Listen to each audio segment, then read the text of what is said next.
Hello, bonjour, bonjour, bonjour l'Afrique, bonjour le monde.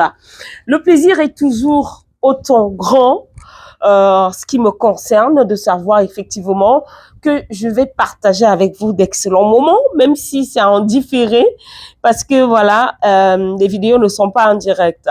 Mais très bientôt, nous pourrons avoir un peu plus de temps via justement des directs d'une cinquantaine de minutes avec, et bien évidemment, interactivité. Parce que je sais qu'il y en a parfois qui brûlent d'envie de réagir et pianoter là sur le clavier. Moi, j'aime pas trop. J'aime pas trop. J'aime pas trop, sauf quand je dois rédiger des articles pour le site d'information de la boîte pour laquelle je travaille. La boîte justement Pan-African Media, qui est une chaîne de télévision. C'est un groupe, on va le dire ainsi, parce que nous avons une chaîne de télévision et bien évidemment un magazine en ligne. Donc, c'est quand j'ai saisi, quand je fais des saisies pour le magazine, quand je dénonce, parce que ce que je fais sur ma chaîne YouTube, c'est la même chose que je fais, c'est la même ligne en fait de la chaîne de télévision Pan-African Media. Alors, aujourd'hui, là encore, je reviens avec le Togo. Mon Togo de cœur, mon Lomé de cœur. Hein? Voilà, je reviens avec vous parce que j'ai envie de poser la question de savoir au chef de l'État ou alors au roi. Parce que désormais, ce n'est pas le Togo, mais c'est le Togoland. Alors j'ai envie de poser la question aujourd'hui à Faure Gnassingbé Ier. Faure Gnassingbé Ier. Ton gourou là, il est togolais? C'est un Africain? Ton gourou vient d'où? Du Ghana? Du Cameroun? Du Niger? Parce qu'il est fort. Cher président, il est fort, comme les Ivoiriens disent. Aïe! Toi, un président là, c'est toi qui fais clopiner toute une entité de renom. Tu mets la CEDEAO en déroute. La CEDEAO, la grande institution sous-régionale. Une grande commission comme la CEDEAO. Une commission économique. Tu la mets en déroute. Tu la malmènes comme si tu malmenais une tisa. Non, tu es fort. Je te donne les mains. Donc, chers frères togolais, il n'y a pas que vous qui souffrez entre les mains du roi premier du Togoland. Même les papas de la CEDEAO là, quand ils dorment là, ils ne trouvent pas le sommeil. Quand le téléphone sonne, on voit le numéro du roi premier, c'est la panique. Illustration.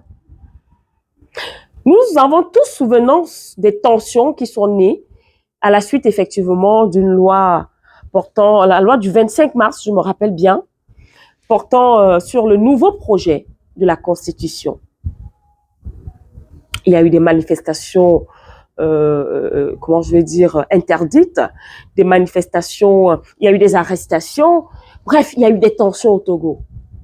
Parce que le président a décidé que il faut une relecture de cette constitution. Puis elle a été adoptée.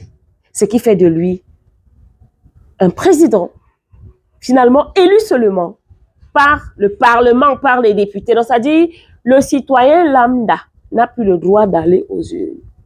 Parce que le chef de l'État sera élu par les députés. Et maintenant, c'est connu de tous, c'est un secret de polichinelle. Les députés sont à la solde de qui?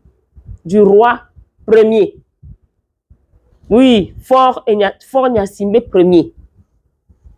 Donc, le pays vit en autarcie. Alors, la CEDEAO, pour faire montre de vie, pour toujours dire, ben, écoutez, le Mali, le Burkina, le Niger sont partis. Nous, on continue d'exister. A donc envoyé un communiqué pour ne pas faire justement ce qu'on appelle bouche-miette, disant qu'une mission d'exploration devait se faire au Togo. Je vous assure, il n'a pas fallu 24 heures pour que le communiqué soit supprimé et remplacé par un autre communiqué. Il a été remplacé par un autre communiqué, il bien quelques heures plus tard. Alors que le premier communiqué, en croit bien évidemment la feuille de route, il devait avoir des échanges avec les parties prenantes, les protagonistes et bien évidemment, bref, les représentants du chef de l'État. Le communiqué a été annulé quelques heures plus tard. Je dis bien quelques heures plus tard, pour donner droit à un autre communiqué. Cette fois-là, c'est une mission qui devrait donc justement entreprendre, on va le dire, une évaluation préfectorale, cette fois-ci, conformément au texte communautaire qui existe bien évidemment dans la charte de la CEDEAO. C'est un autre communiqué qui remplace donc le premier communiqué qui avait l'air intéressant et l'air un peu vrai, qui a cédé la place à un communiqué qui est venu encore plomber l'image de la CEDEAO, plomber la situation de la CEDEAO, plomber la crédibilité de cette institution appelée coquille vide. Et je donne raison à ces personnes qui taxent cette institution de coquille vide. On dit très souvent, la montagne a accouché d'une souris. Yes, c'est ça là. Alors, la nouvelle note, ou du moins le nouveau communiqué paru dans quelques heures après le tout premier, qui a attiré mon attention, parce que je me disais, qu'est-ce qui va sortir de cette première mission? Est-ce que la population et l'opposition auront gain de cause, ou alors c'est le roi premier qui restera justement sur sa décision? Malheureusement, mon appétit, je n'ai pas pu l'assouvir. Et donc, le deuxième communiqué pour sortir parlait d'une mission d'information qui devait donc entreprendre une évaluation communautaire, conformément au texte de l'institution vite. Vous-même dites-moi, ce n'est pas le résultat d'une pression faite à cette institution? C'est quel manque de respect ça? Faure Gnassingbé et Souzima Premier. Comment tu peux manquer de respect à toute une institution? Comment tu peux mettre à pied sur des genoux tes papas? Ce sont tes aînés. Comment tu peux faire ça? Comment tu peux faire ça? Comment tu peux faire ça? Salam.